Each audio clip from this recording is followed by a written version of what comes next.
कि जिस तरह भाजपा है वैसे एमआईएम है। जिस तरह से भाजपा है वैसे एमआईएम है। हम लोग सोचे थे कि एक सेकुलर की बात करते हैं, लेकिन इनका जो मेंटेलिटी है लोग उसी नजरिए से देखते हैं। तो आज तक उन्होंने घुसपैठियों को चिन्हित क्यों नहीं किया? सारा एजेंसी उनके पास है, तो उसका क्या घास छिल रहा है क्या? उनका जो एजेंसी है, आज बॉर्डर पर जितना एजेंसी है सारा उनका है। आज सारा एजेंसी से आप जांच कराओ भाई। तेरागाछ वाला रोड अभी तक नहीं बना है। बहादुरगंज चेरागाछ रोड प्रोसेस में है, टेंडर भी हो गया, दो बार हो गया। चूंकि थोड़ा कोर्ट का मामला हो गया कि पुराना संवेदक कोर्ट चले गया था, उसके वजह से स्टे हो गया ना, तो काम उसमें शुरू हो जाता। और उम्मीद है कि ये 17 तारीख को अभी डेट पड़ा है, और इस डेट में उम्मीद है कि शायद प्रशांत किशोर जी आ रहे हैं बहादुरगंज। क्या लगता है कि आप टक्कर देने के लिए आ रहे हैं क्या? यहाँ पर बात है ये सब चलने वाला नहीं है। ये सब देखिए, एक तरह से आपने देखा कि अभी बाई इलेक्शन जो बिहार में 4 सीट का हुआ, उसमें ये सिर्फ इंडिया गठबंधन को हराने का काम किया। सम्राट चौधरी जो था, ये अब राजद का ही उपज है, इसका बाप राजद में ही था। आज ये आकर के इधर वो आरएसएस बन गया है या भाजपा का बन गया है, ये अलग चीज़ है। मेनली प्रत्याशी से दिक्कत था, चूँकि 16 साल से जमे हुए थे, कुछ हो नहीं रहा था, कुछ कोई काम कर नहीं पाए वो अपने रीजन में। तो लोग एक तरह से परेशान थे, चूँकि मजबूरी में लोग वोट दे रहे थे। तो एक विकल्प के रूप में उस वक्त लगा कि नहीं चलो भाई, ये भी एमआईएम है, तो एमआईएम का चूँकि हम लोग लड़े तो लोग वोट दिया। फिर बाद में लोगों ने हमको मशवरा दिया कि काम हो नहीं पा रहा था, फिर वही स्थिति पैदा हो रही थी, तो लोगों ने मशवरा दिया कि नहीं आप लोग पार्टी बदलिए। और अस्सलाम वालेकुम, आदाब, नमस्कार। मेरा नाम फिरदौस गनी है, आप केडीबी लाइव देख रहे हैं। जैसे कि पता है आपको कि बिहार विधानसभा चुनाव आने वाले हैं, और चुनाव को लेकर के नेताओं की जो बयानबाजी है वह काफ़ी ज़्यादा घातक हो चुकी है। जी हाँ, घातक होती जा रही है। मैं बात कर रहा हूँ खास करके बीजेपी एनडीए नेताओं की तरफ से जो बयान सामने आ रहे हैं किशनगंज सीमांचल को लेकर के, ये काफ़ी हैरान कर देने वाली है। क्योंकि अभी चुनाव उस कदर अभी जो गहमा-गहमी का माहौल है वो अभी शुरू नहीं हुए, लेकिन अभी से ही जिस तरह से गिद्धों की नज़र होती है उसी तरह से कई नेताओं की जो नज़र है वो सीमांचल पर बिल्कुल नेगेटिव वे में जा रही है। जैसे कि अभी सब सम्राट चौधरी हुआ या फिर बीजेपी के ही विधायक मनन कुमार मिश्रा हुआ, उन्होंने जिस तरह से सीमांचल में घुसपैठियों की बातें कही है, ये काफ़ी हैरान कर देने वाली है। अभी हम इन्हीं मुद्दों को लेकर के बहादुरगंज विधायक अंजार नईमी साहब से बात करेंगे, हमारे साथ मौजूद हैं। तो सर, स्वागत है आपका हमारे चैनल पर। शुक्रिया आपके चैनल का, आपके व्यूअर्स का। चुनाव आने वाले हैं सर, सबसे पहले हम ये बात जानना चाहेंगे क्या तैयारी चल रही है, क्योंकि बहुत नज़दीक है चुनाव, और आप लोगों का जो मतलब कि जो शेड्यूल है वो गड़बड़ाने वाला है। खाने का टाइम मिलेगा ना, सोने का टाइम मिलेगा, क्या तैयारी चल रही है अभी? नहीं, हम लोग तो तैयार हैं, चुनावी मूड में हैं। देखिए, जब घोषणा हो जाए उसे 2 महीना के बाद चुनाव होना तय है, क्योंकि उम्मीद है कि चुनाव यहाँ शायद नवंबर में होगा, अक्टूबर में आचार संहिता लग ही जाएगा। तो हम लोग तैयार हैं चुनाव के लिए। तैयार हैं। क्या देख रहे हैं, कितनी मुश्किल है ये चुनाव? क्योंकि इस बार जो नई नई पार्टियों की एंट्री हो रही है, नई नई पार्टी जो कभी अस्तित्व में नहीं था, जैसे जनसुराज, वो हाल फिलहाल ही पार्टी बनी और पूरे दमखम के साथ चुनावी मैदान में। तो टक्कर किससे है सर आप लोगों का? देखिए, ये सब का यहाँ कोई फर्क पड़ने वाला नहीं है। यहाँ सिर्फ आपका होगा India versus NDA. India versus NDA, बस यही रहेगा। तो चूँकि आमने सामने का मुकाबला होगा, और इस बार पिछले चुनाव से भी बेहतर परिणाम होगा, लोगों को चौंकाने वाला होगा। चूँकि इसलिए कि हम लोग काम किए हैं, लोगों से जुड़े हैं, लोगों से हर सुख दुख में उनके साथ शामिल हुए हैं, और इलाके में काम भी हुआ है। जहाँ भी देखिएगा आपका जो पुल पुलिया बरसों से नहीं बना था वो बनवाने का काम किया। जो रोड गड्ढे में तब्दील हो गया था उसको बनवाने का काम किया। ऐसा जो रोड था ढूंढ करके हम लोग, ठीक है 100% नहीं हुआ, कुछ रह गया है, उसको भी बनवाने का हम लोग अभी तक प्रयास कर रहे हैं। अभी फिर लगभग 80-85 रोड अभी मुकम्मल होने पर है हमारे बहादुरगंज चेरागाछ में। उसके बाद फिर अभी लगभग 75 रोड का फिर टेंडर में अभी गया हुआ है। तो हम लोग तो भाई एक एक रोड को ढूंढ के करने का काम करवा रहे हैं, और हो भी रहा है। और काम के बिना पर भी हम लोग वोट मांगेंगे, लोगों से मिलजुल करके हर समस्या का समाधान में हम लोग रहे। कोई भी समस्या लोगों का हम लोग खड़े रहे, उसका समाधान किए। पिछले चुनाव आपने एमआईएम की टिकट से लड़ा था, और उस समय आरजेडी को हार का आरजेडी तो नहीं, लेकिन आरजेडी गठबंधन से कांग्रेस का जो उम्मीदवार था उनको हार का सामना करना पड़ा था। और इस बार आप वही इंडिया गठबंधन से है, जो कि कांग्रेस से गठबंधन है, आरजेडी से है। तो क्या लगता है कि उस समय जो आरजेडी को या फिर कहा जाए तो इंडिया गठबंधन को हार का सामना करना पड़ा था, वो इस बार तब्दील हो पाएगा? इस बार इंडिया को एक्सेप्ट कर पाएंगे यहाँ के लोग? देखिए, दिक्कत यह है कि लोगों को इंडिया गठबंधन से दिक्कत नहीं था, दिक्कत था प्रत्याशी से। अच्छा। मेनली प्रत्याशी से दिक्कत था, क्योंकि 16 साल से जमे हुए थे, कुछ हो नहीं रहा था, कुछ कोई काम कर नहीं पाए वो अपने रीजन में।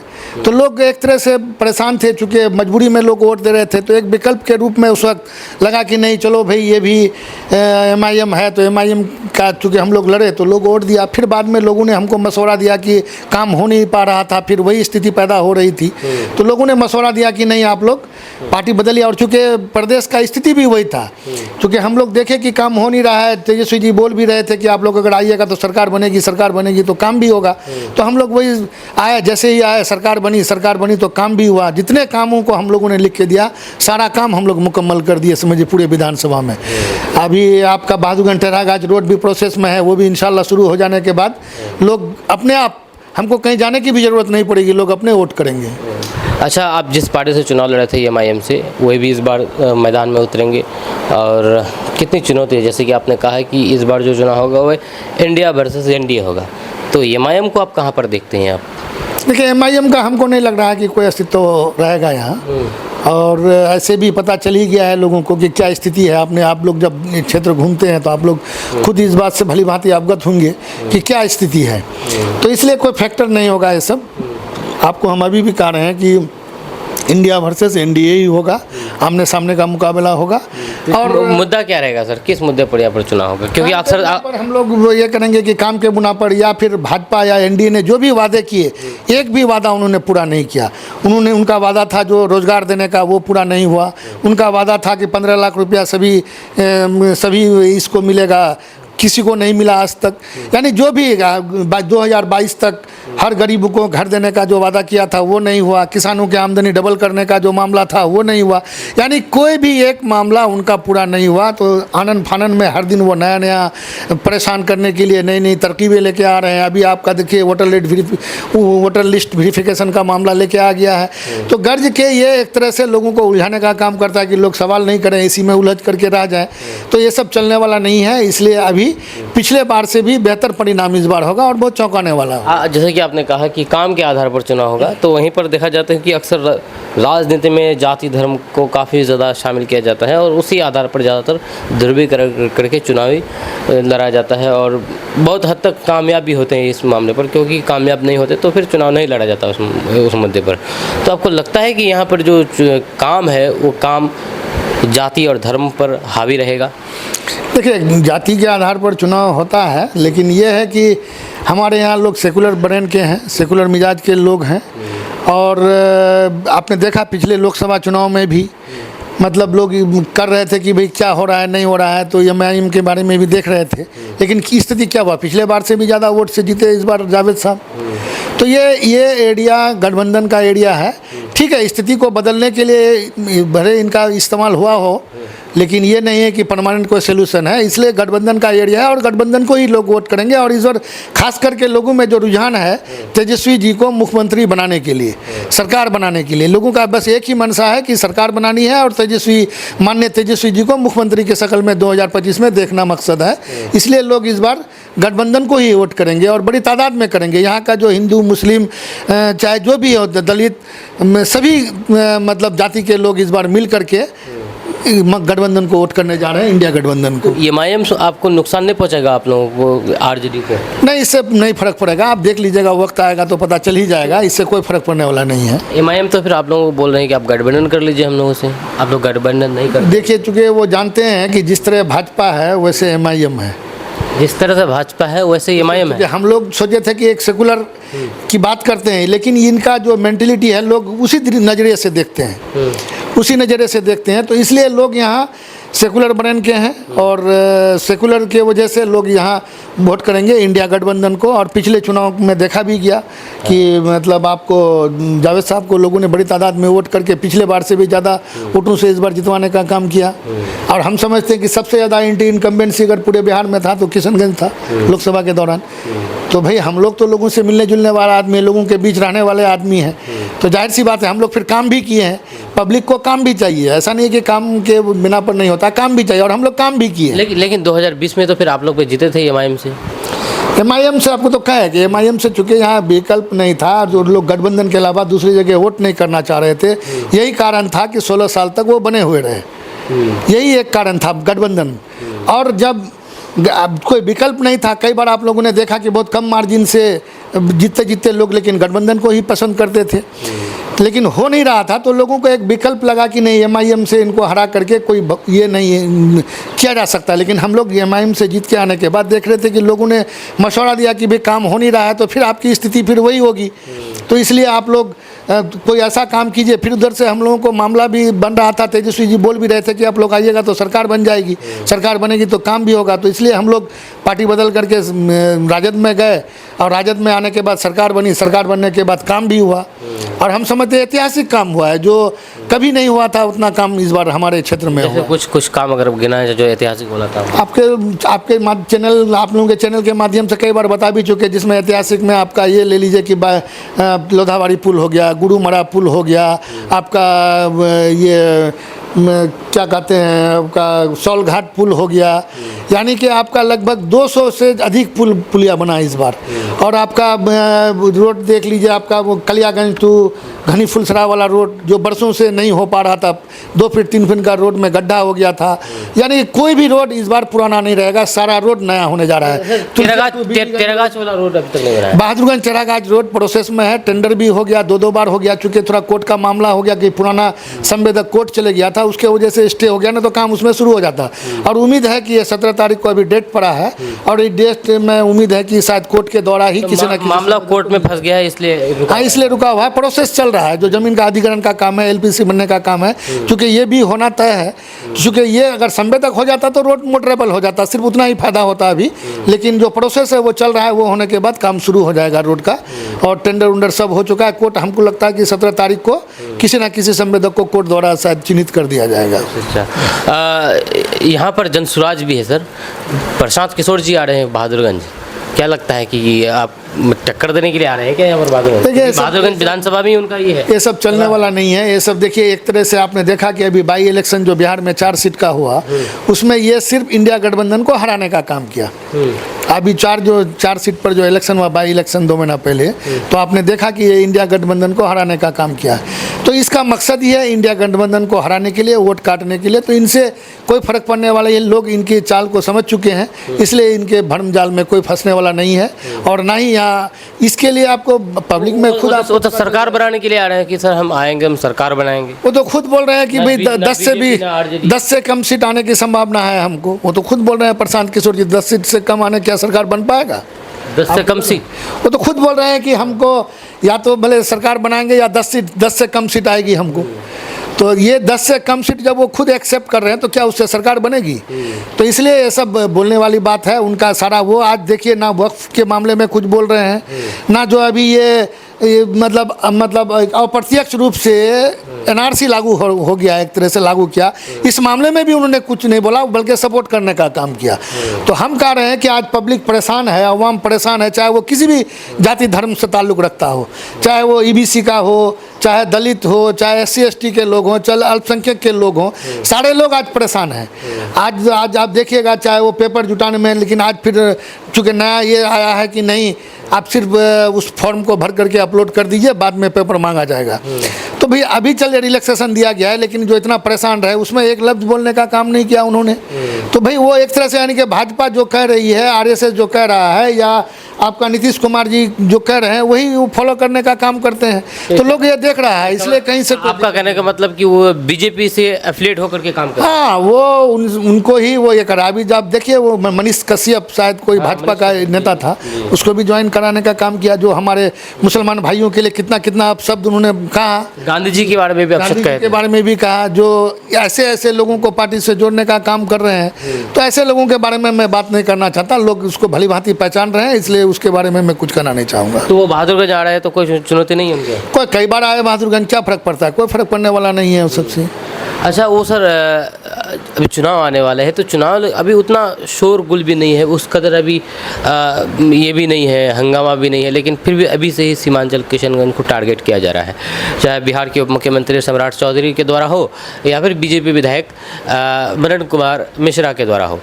इन लोगों का कहना है कि सीमांचल किशनगंज में घुसपैठिए है, इसलिए यहाँ पर ज़्यादा संख्या में यहाँ पर निवास प्रमाण पत्र बनाए जा रहे हैं वोटर वेरिफिकेशन के लिए। तो सीमांचल में घुसपैठिए, किशनगंज में घुसपैठिए सर यहाँ पर? अरे भाई, भाजपा आरएसएस में है क्या? जो अल्पसंख्यकों को ज़्यादा गाली देगा, जो उल्टा पुल्टी बोलेगा, ऐसे लोगों को प्रमोट किया जाता है। ये बात किसी से ढकी छुपी हुई नहीं है। तो ऐसे लोग ऐसा बोल करके अपना प्रमोशन करवाना चाहते हैं, जिनको कहीं पूछ नहीं रहा है। यही महाराज, ये सम्राट चौधरी जो था, ये राजद का ही उपज है, इसका बाप राजद में ही था। आज ये आकर के इधर वो आरएसएस बन गया है या भाजपा का बन गया है, ये अलग चीज़ है। इन्होंने जब मुख्यमंत्री थे वो गठबंधन के तरफ से, तो इन्होंने मुरट्ठा बांधा था कि जब तक इनको गद्दी से हटाएंगे नहीं। वही गद्दी में है, आज मुरट्ठा को हटा दिया। आज जो वो मुरट्ठा बांधा था उसको हटा दिया। तो ये लोगों की बात की कोई वैल्यू नहीं है ना इन लोगों का। और लास्ट सवाल, अगर ऐसी बात करते हैं तो सारा आज 11 साल से हुकूमत है एनडीए का, भाजपा की हुकूमत है, उनके पार्टी की हुकूमत है, सारा एजेंसियां उनके इशारे पर काम कर रही है। तो आज तक उन्होंने घुसपैठियों को चिन्हित क्यों नहीं किया? सारा एजेंसी उनके पास है, तो उसका क्या घास छिल रहा है क्या उनका जो एजेंसी है? आज बॉर्डर पर जितना एजेंसी है सारा उनका है। आज सारा एजेंसी से आप जांच कराओ भाई, कौन घुसपैठिया है, लोगों को गलत खाली भ्रमित करता है। लोगों के ये हमारी गंगा जमनी तहजीब को बिगाड़ने का काम करता है। ये लोग क्यों इस पर टारगेट किया जा रहा है किशन? इन लोग आपको तो बोले कि इन लोग का मकसद ही है कि अल्पसंख्यकों के खिलाफ अनर्गल बयान दे करके अपना प्रमोशन कराना। तो इसलिए ऐसे लोगों के खिलाफ कार्रवाई होनी चाहिए कोर्ट में, ऐसे लोगों के खिलाफ एफआईआर होना चाहिए। तो इसलिए ये लोग इस तरह का भाषा का ये बंद करें, नहीं तो इन लोगों के खिलाफ कार्रवाई होगी। यहाँ पर आधार कार्ड का जो संस्था है UIDAI, उनका कहना है कि किशनगंज सीमांचल में 126% आधार कार्ड बना है, जबकि 100 लोग हैं और उसमें से 126% आधार कार्ड बना है। इतना ज़्यादा संख्या में आधार कार्ड कैसे बना है, ये जांच का विषय है। आपका इसके बारे में क्या कहना है? देखिए, अगर ऐसा बोल रहा है तो हमको तो ये लगे पूरे देश भर में किसी भी जिला को अगर आप काउंट करेगा, क्योंकि जब से आधार कार्ड बना है ये तब से काउंट कर रहे हैं। पॉपुलेशन के हिसाब से जाहिर सी बात है कुछ ना कुछ डिफ़र करेगा। डिफ़र इसलिए करेगा कि जो भी आदमी मर गया है उसका तो आधार कार्ड से मतलब डीएक्टिवेट नहीं हुआ, वो एक्टिवेट रह गया, तो वो तो शो करेगा। तो ऐसे लोगों का डीएक्टिवेट करने का कोई सिस्टम आएगा तो भाई कि जो डेथ कर गए हैं उसका आधार को डीएक्टिवेट किया जाए, वो डीएक्टिवेट होगा तो अपने आप कम हो जाएगा। तो जाहिर सी बात है, ये तो भाई कहीं कोई लॉजिक ही नहीं है इसका, इस बात को इस तरह का बोलने का कि आधार कार्ड ज़्यादा है। आप किसी भी जिला का, चाहे पटना का भी आप करा लोगे तो पटना में भी आपको आधार कार्ड जितने लोग हैं उससे ज़्यादा आपको आधार कार्ड मिलेगा, क्योंकि ये डीएक्टिवेट हुआ नहीं। कंटिन्यू जब से आधार कार्ड बन रहा है बन ही रहा है। जितने आदमी, हम लाखों की तादाद में लोग मरे हैं, लेकिन अगर जिला में देखेगा तो हज़ारों की तादाद में लोग मरे हैं। तो उसको अगर डीएक्टिवेट करेगा तो अपने आप कम हो जाएगा तादाद। हर मामले पर सीमांचल किशनगंज को ही टारगेट किया जा रहा है, तो चूंकि चाहे मामला कहीं का भी हो, कोई हो, लेकिन टारगेट सीमांचल किशनगंज। यहाँ होता यह है कि यहाँ अल्पसंख्यकों की आबादी ज़्यादा है तो सबके आँख को चुभने लगता है, जबकि ऐसा ये इतना बहुत शांति प्रिय इलाका है और बहुत यहाँ गंगा जमनी तहजीब का जो असली अगर आपको अगर नज़ारा देखना है तो वो किशनगंज है। लोग यहाँ जो भी जॉब करने के लिए आते हैं यहाँ का होके रह जाते हैं, चाहे वो कहीं से भी हों, सिवान से आए हों, गया से आए हों, मुजफ्फरपुर से आए हों, हत्ता के पटना से भी आए हुए लोग यहाँ अगर जॉब करने आते हैं, रिटायरमेंट करने के बाद यहाँ बस जाते हैं। यहाँ का आबोहवा इतनी शांति प्रिय है, यहाँ के लोग बहुत इनोसेंट हैं, बहुत शांति से रहते हैं। यहाँ का गंगा जमनी तहजीब जो है वो बरकरार रखे हुए हैं आज तक लोग। यहाँ आज भी अगर हिंदुओं को लोग चाचा चाची दादा काका कह करके संबोधित करते हैं, अगर गैर मुस्लिम जो हैं तो मुसलमानों को संबोधित करते हैं। उसके पर्व में, उनके त्यौहार में हम लोग पार्टिसिपेट करते हैं, हम लोग के पर्व में वो लोग पार्टिसिपेट करते हैं। बड़ा अच्छा माहौल है, कहीं आपको देखने में नहीं लगेगा कि कौन हिंदू है कौन मुसलमान है। तो इस तहजीब को बिगाड़ने का काम करना चाहते हैं ये लोग, इसलिए यहाँ टारगेट करते हैं। और ख़ास करके आरएसएस और भाजपा के लोगों को प्रमोशन इसी बिना पर मिलता है कि जो अल्पसंख्यकों को ज़्यादा गाली देता है उसको प्रमोशन मिलता है। तो इसी पर ऐसे लोगों पर कार्रवाई होनी चाहिए, सरकार को चिन्हित करके ऐसे लोगों पर कार्रवाई करनी चाहिए। सर, एएनएम का मामला जो है वो परसोता की मौत का मामला, एएनएम और प्रभारी पर क्या अब तो कोई कार्रवाई हुई सर? क्योंकि आप भी इस मामले पर गए थे डीएम साहब से मिलने के लिए, कुछ डेट? नहीं, डीएम साहब से बात भी हुई थी, परसों भी मीटिंग था हम लोग का, तो उसमें भी बात आई। तो ये लोग भेज दिए, अभी तक आया नहीं है वहाँ से ये लोग, चूँकि ये लोग सस्पेंड कर नहीं सकते हैं, कार्रवाई के लिए लिख दिए हैं। डीएम साहब बोले कि चूँकि हम लोग नहीं कर सकते हैं, हम लोग वहाँ लिख करके भेज दिए हैं, वो जैसे ही आएगा वो उस पर कार्रवाई हो जाएगा। उसे वो भागी हुई है चंदा कुमारी। अच्छा, वो नहीं है अभी? नहीं, भागी हुई है वो, चूँकि उस पर एफआईआर भी शायद हो गया है। चलिए, बहुत बहुत शुक्रिया सर बात करने के लिए हमसे। ये थे बहादुरगंज विधायक अंजार नईमी साहब। आपका इसके बारे में क्या कहना है? हम दोनों के बीच में जो भी बातें हुई है। मेरा नाम फिरदौस गनी है, आप KDB लाइव देख रहे हैं। मिलते हैं नेक्स्ट वीडियो के साथ। जय हिंद, जय भारत।